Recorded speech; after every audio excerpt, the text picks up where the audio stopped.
Sugrįžus namo ir vėl orientuojantis į darbus namie, tai buvo rugiapjūtė, nupjauti kviečiai ir dabar reikia duoti žemelį pailsėti ir jau galvoti apie nebe žiemkenčius, o pavasarį sodinamas avižas turbūt, kad bus sekančiams metams.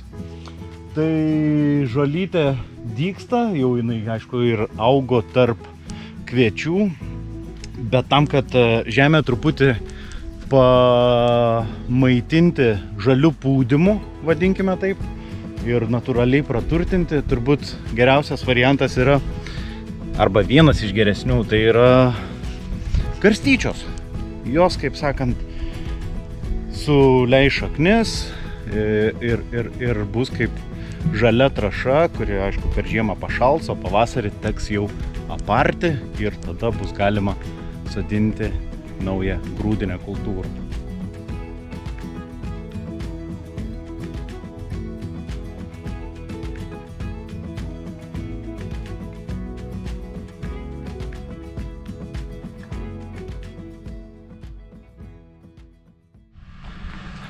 Nežinau, ar jūs tikite blogą nuojautą, bet šiandien man jinai pasitvirtino dar kartą. Darausi piktas ir piktas ne be pagrindo, o dėl pakelių žolės pjovėjų. Ne kelininkai, pakelių žolės pjovėjai. Čia turbūt atskira tema. Ir ką? Praeitą rudenį džiaugiausi, kai parsivežiau ir barbarisą, ir buvo dar ir vėliau ir frezija sodinta. Ne ant šlaito, bet jau mano žemėje, visiškai ant kanto. Geradariai, kaip ir užpraeitais metais, tenais anoj pusėj 98 gudobelės nupjovė. Aš gal, sakau, truputį piktas dabar, bet truputį pasidalinsiu vėlgi istoriją iš Danijos, kurioje jau kelinti metai yra vykdomi bioįvairovės palaikymo ir skatinimo projektai, kurie jau apima visą šalį, ką jau ir Vilniuje truputį darė. Na, aš negaliu daug komentuoti, nes pasakysiu, kad nelabai sekiau, bet kiek teko susipažinti, tai kad ten irgi žolės nepjauti ir taip toliau. Viskas tvarkoj. Tai galima daryti, bet reikia surasti kažkokį tai balansą. Aš suprantu, kad apie kolelius ir tas metras visas svarbus, o galbūt tik ta dalis, kuri yra nuo kelio šlaito.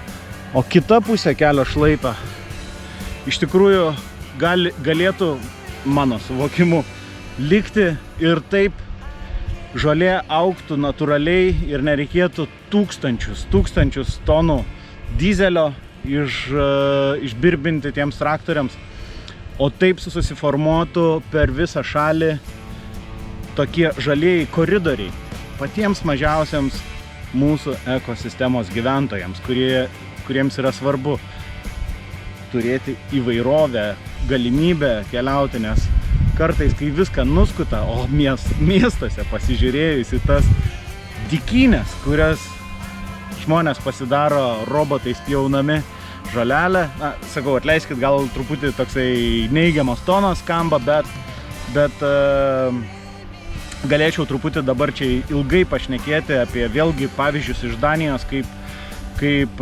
mokslininkai ėmėsi tokio dalyko, kaip ištirti vat, būtent apie žmonių namus ir apie gamyklas, kuriuose daug žolės aplinkui ir ypač nuo gatvės ir pjaunamos jos nuolatos su robotu ir neleidžia nei vienam žiedeliui normaliai peržydėti ir taip toliau. Tai kai pradėjo tyrinėti, kiek tenais yra gyvybės, tai ten yra dykuma, ten iš viso nėra tokiose žolelėse.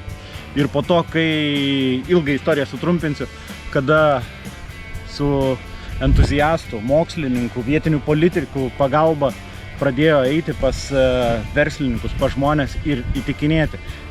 Galbūt ne visą jau taip jau palikti laukinę žolę, bet bent jau pradėti kurti salelės, plotus, vienus kitus, padaryti, kad kuo daugiau liktų tos natūraliai augančios žolės ir per metus laiko, ne procentais, bet kartais pasidaugino įvairios gyvybės, pradedant, kaip sakiau, nuo pačių tų mažiausiųjų, atitinkamai pasirodė ir didesni vabaliukai, atitinkamai pasirodė ir didesni paukščiai, ir mažesni, ir didesni, ir taip netgi daėjo iki pat stirnų.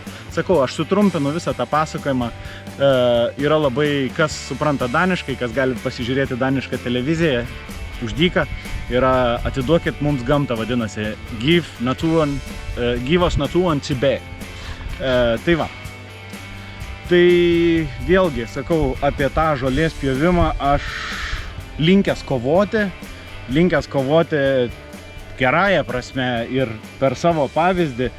Gal dar aš mokslininkų pas save nepasikviečiu, kad turėti kažkokį tai palyginimą, atskaitos tašką, bet aš bent jau pas save minimaliai, lygiai taip pat ir tas mano pjovimas. Stengiuosi, kad jeigu čia su trimeriu truputį įvažiuojant, bet kitoj pusėje palikti. Tai vėlgi, sakau, kuo mažiau tos žolės pjovimo, kuo daugiau per natūralius dalykus, tos pačios avis pas mane, ar ne, juk irgi nekurio žoliapjovės, o jos visą vasarą, didžiąją vasaros dalį darbavosi sode ir taip, kaip sakant, vėlgi leidžiant ir aš puikiai matau, kaip pas mane kieme ir netgi buvau ne vienoj serijoje užsiminęs, kad kokie tuntai drugelių skraido ir lygiai taip pat ir vabzdžių įvairovė. Aš matau, ta prasme, ateis metas, kad aš pradėsiu labai detaliai gilintis ir pasakoti, kaip kokie vabzdžiai pas mane ir ne tik vabzdžiai, bet ir didesni gyvūnėliai ir paukščiai lankosi. Tai va, bioįvairovė.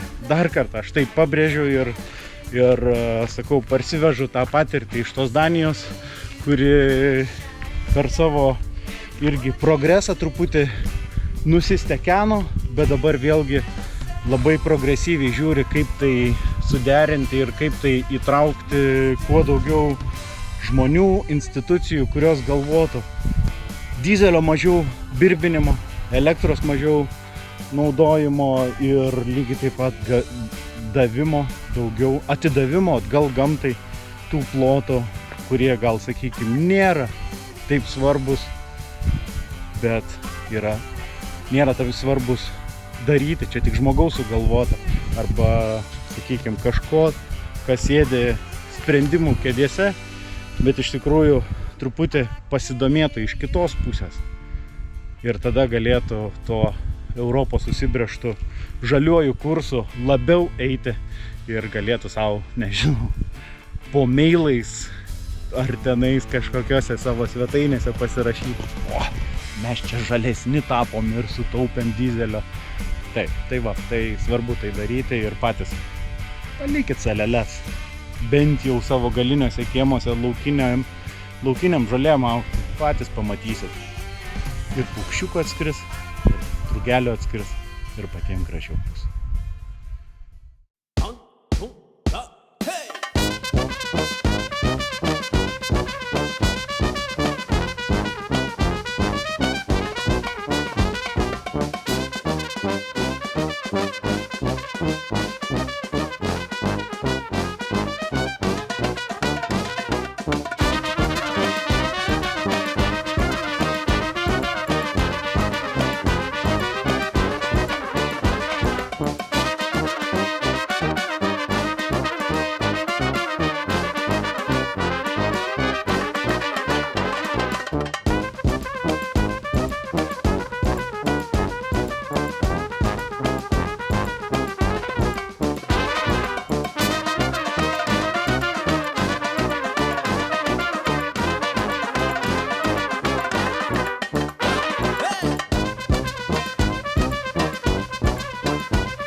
su pertraukomis, atotrukiais, kitais darbais, komandiruotėmis. Šiaip ne taip priėjau prie pusės vilos ženklo. Tai reiškia, kad liko tik 1/4 brukos ir nuostabus jausmas. Nuostabus jausmas, kada vaizdas itin keičiasi ir šią savaitę reikia pasistumėti, nes praeitą savaitę buvo pakankamai prasti orai, o ir po kelionės prieš tai intensyvaus darbo taip jau buvo susikaupę pakankamai daug nuovargio, tai ir lietus davė galimybę truputį sulėtėti ir tuo pačiu atgauti jėgas, tai visai gerai pasitarnavo kūnui ir galvai, be abejo, taip ramiai pabūti, kaip sakant. Todėl gal ne taip greitai išėjo išeina ši serija nei įprastai kas savaitę, todėl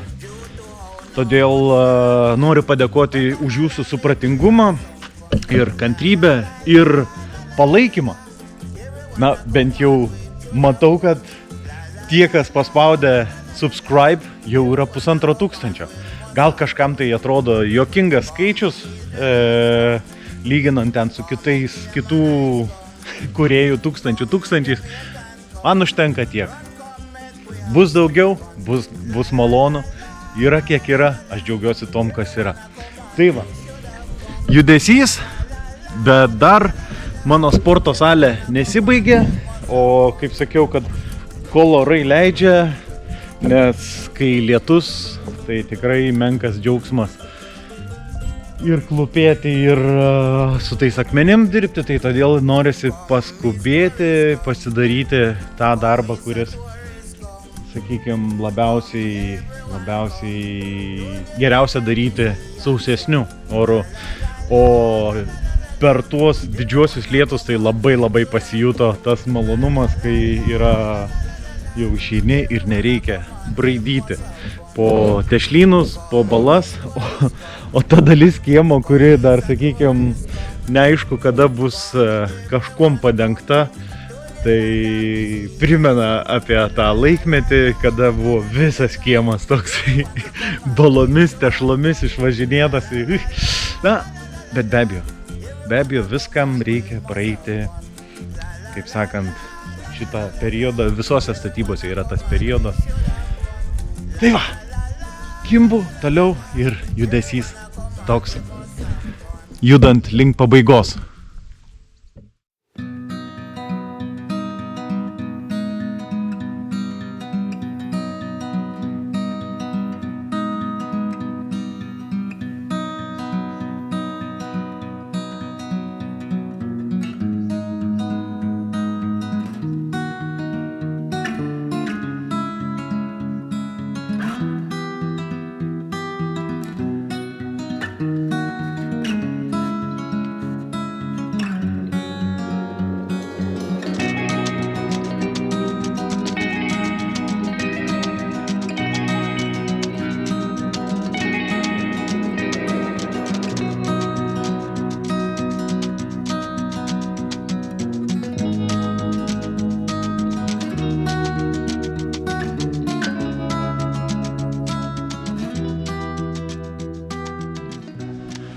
Dirbant vienam, labai svarbu galvoti apie darbo efektyvumą, vienaip ar kitaip. Ir suvokiant, ant kiek bruka yra fizinių reikalų reikalaujantis darbas, ir jeigu galvoji, kad reikės dirbti dar ne vieną dieną į priekį, prisipažinsiu, iš to proceso, kai dirbau čia vienas, juk pirmą mėnesį su trupučiu, 5 savaitės, man atrodo, dirbau vienas, tai jeigu varydavau po kokias 7-8 valandas vienas, tai į savaitę, 3 dienas taip jau esi efektyvus, o po to likusias 2 tokias sausau. Tai va, dviese, aišku, visai kitaip, nes yra ir pasidalinimas darbų, ir ne visą laiką vieną ir tą patį darai. Tai jo, dviese vis tiek progresas greičiau vyksta ir tai įmanoma padaryti. Tai va, kaip sakiau, dirbant vienam galvoju apie progresą, o progresą turiu omeny, kad reikia judėti ir su namo dažymu. Ne tai, kad aš galvojau apie dažymą, bet dėl to, kad man atsibodo va šitie plastikiniai maišeliai vietoj lietvamzdžių, o lietvamzdžiai yra nupirkti jau tuoj net 2 metai bus, kada jie yra padėti. Tai pagalvojau, bent jau, sakau, reikėtų susimontuoti lietvamzdžius ir reikėtų bent už tų vietelių, kur jie bus montuojami, nusidažyti. Bet tik pradėjęs aš va čia truputį braukyti su roliku, pagalvojau, pusę dienos paklupėjau, jaučiasi ant kelių ir vakar lygiai taip pat, vakar visą dieną, tai galvoju, reikia elgtis protingai, kaip sakiau, ir efektyviai. Kaip tenais tas pasakymas, reikia dirbti nesunkiau, bet protingiau. Tai va, protingesnis mano toks priėjimas yra tai, kad turbūt, kad sekančią, tai yra visą šią savaitę judėsiu taip, iki pietų rytinio užsidegimo prie Brukos, o po pietų turbūt, kad judėsiu prie namo dažymo. Kodėlgi ne? Anksčiau ar vėliau jį reikia nusidažyti, tai galvojau, čia vat visai geras susibalansavimas bus ir toksai, dar vienas, sakykim, kaip tasai angliškas žodis, facelift up, kur ten pakelia veidą po operacijų ir iš karto atjaunėja. Tai va, noriu ir aš čia toliau atjaunėti su vila. Ne, aš asmeniškai, aš tai neatjaunėsiu ir taip. Ir jau pasižiūrėjus į pasą, skaitiklis apsisuka.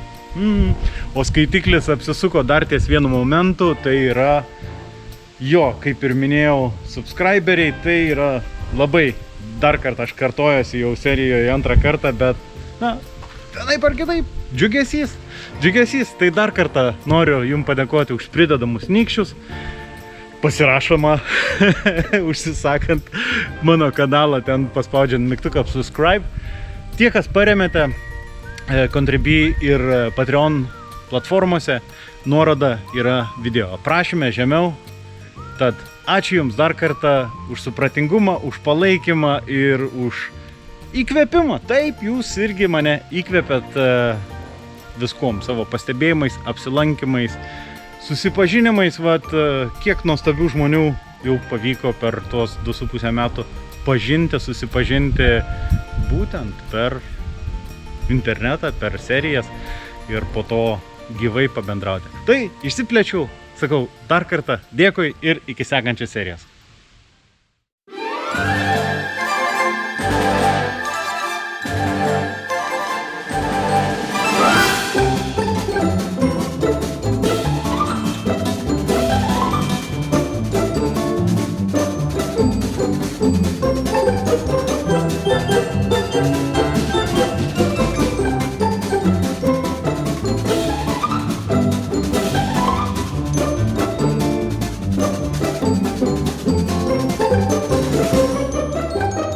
Thank you.